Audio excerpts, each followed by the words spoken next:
안녕하세요. 철학적 해석 시간입니다. 오늘은 이승윤 씨 작품은 아니고 바로 이승윤이라는 사람에 대한 철학적 해석을 하려고 합니다. 왜 이 사람이 인기가 있고 특히 작품들이 좋은데 가사는 해석하기가 어렵고 또 제가 지금껏 한 해석들이 나름 맞아떨어지는 면이 있다고 보는데 왜 그런지 등에 대해 말씀드리려고 합니다.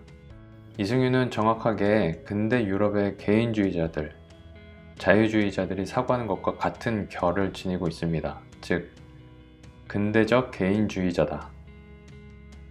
아마 이렇게 반문하실 수도 있습니다. 아니, 포스트 모던도 지나가고 지금 시대가 어떤 시대인데 모던이고 근대냐 라고 하실지 모르겠습니다.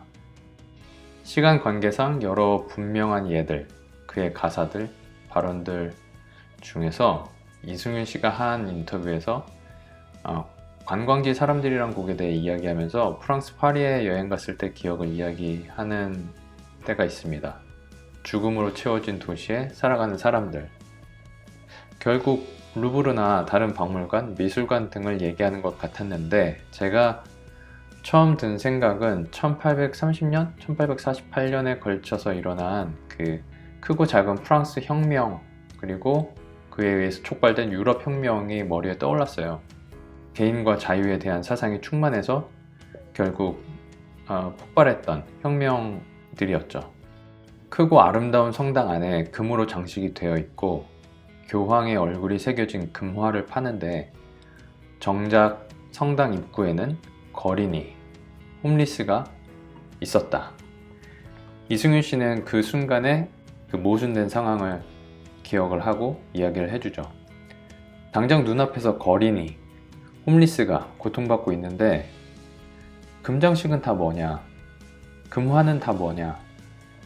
전통과 고귀한 것들이라고 하지만 정작 한 인간의 지금 삶에 무슨 도움이 되고 있는가? 근대의 자유인들이 그랬습니다. 중세의 전통적 가치들이 인간의 자유로운 사고와 표현, 삶을 억압한다고 생각했죠. 그것을 더 이상 견딜 수 없었습니다. 그래서 전통과 어떤 신성한 것이라는 가르침에 저항하고 논쟁하고 반박했습니다. 아마 이승윤 씨 팬이라면 노래를 많이 들으셨을 테고 동시에 여러 인터뷰도 많이 들으셨을 겁니다. 그럼 지금 제가 말씀드리는 게 뭔지 아실 겁니다.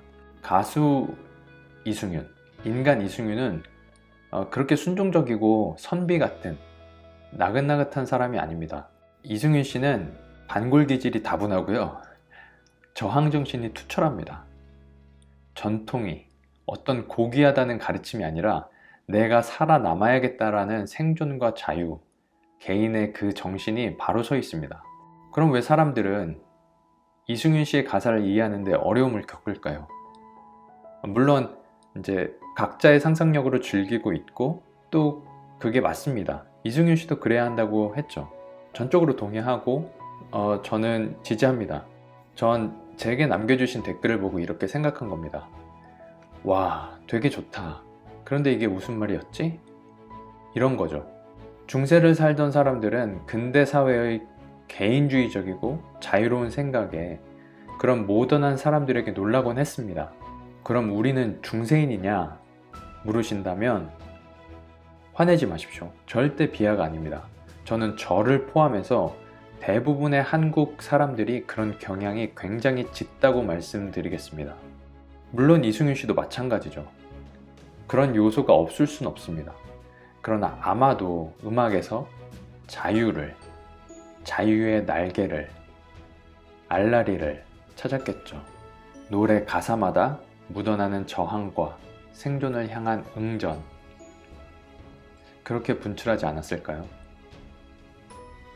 역사는 반복됩니다. 동시에 역사의 순서도 건너뛸 수 없다고 봅니다. 유럽은 중세에서 르네상스, 종교개혁, 근대 계몽주의를 지나 개인과 자유가 꽃피웠습니다. 물론 유럽에 서양의 그런 흐름이 다 맞다고 할 수는 없죠. 우리도 우리 나름대로의 역사와 좋은 가치관, 그런 흐름들, 사상의 흐름들이 있습니다.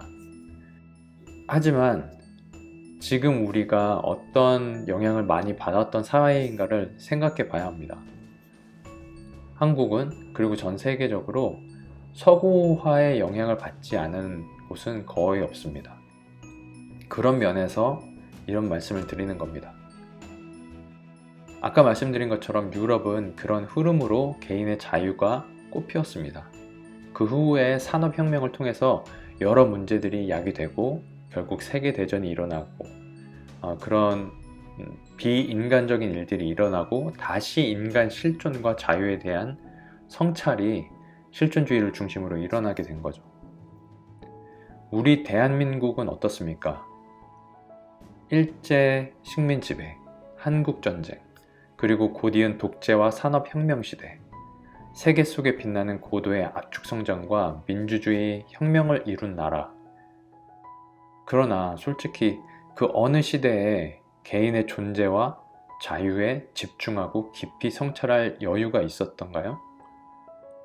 항상 나보단 우리가 앞서는 사회, 경쟁과 시스템으로 내몰리는 아이들, 어른들, 청년들, 모든 세대가 그렇지 않나 생각이 듭니다. 대한민국 사회는 사상적, 문화적으로 진정한 근대를 겪지 못한 채 산업, 경제, 정치 등 제도적인 발전만 이룬 건 아닐까 생각합니다. 그렇기 때문에 사상적으로, 문화적으로 개인에 대한 진정한 성찰을 놓치진 않았나. 지금이 바로 그때가 아닌가 하는 생각을 해봤습니다. 이승윤 씨라고 이런 자신의 발현이 쉬울까요? 글쎄요, 저는 그렇게 보진 않습니다. 며칠 전 아내가 제게 이승윤 씨는 자기 자신을 너무 사랑하는 것 같다 라고 하길래 제가 그래? 나는 사랑보다는 물론 사랑이겠지만 되게 불쌍하고 상처 많이 받아서 감싸주고 보호해주는 느낌이던데 라고 얘기했습니다. 순전히 제 개인적인 생각입니다.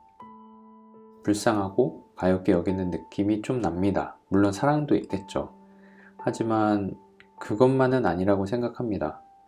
저 반골기질, 쓸쓸함, 함부로 칭찬을 받아들이면 안 된다고 스스로를 제한하는 삶, 내 마음의 주단을 깔고 무대 후에 인터뷰 보시면 이건 그냥 가수로 성공 못해서 그런 게 아니라 뭔가 칭찬을 있는 그대로 받아들이지 못한다는 듯한 뉘앙스로 이야기를 하거든요.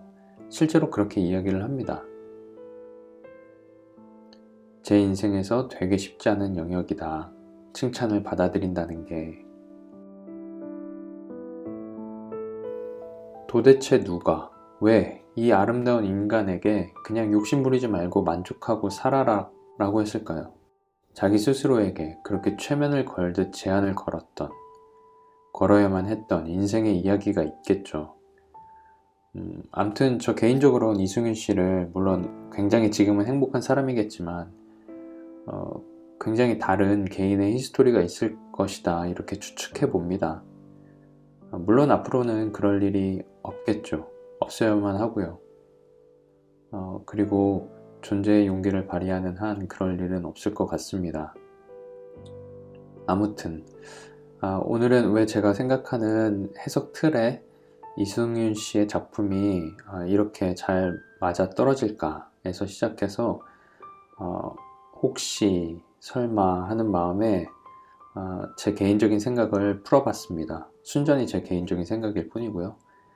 하고 싶은 말 더 많은데 더 하면 안 될 것 같아서 이만 줄입니다. 조만간 다른 영상에서 또 뵙겠습니다. 아참, 적용을 잊었네요. 저도 진정한 모던인으로서 집단에 휩쓸리지 않고 제 소신껏 존재의 발현을 해야겠다. 그런 다짐을 해봅니다. 감사합니다.